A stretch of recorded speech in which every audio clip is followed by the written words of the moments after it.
Hello everyone, I'm Shivang, an undergraduate student from Sanskriti University,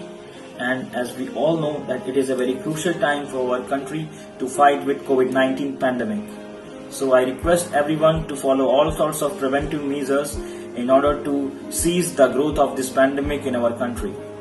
And during this lockdown period, I was also worrying that what will happen to our college curriculum, that whether it will be completed on time or not. For that, I must be very thankful to our university that we have been provided a very cool online learning platform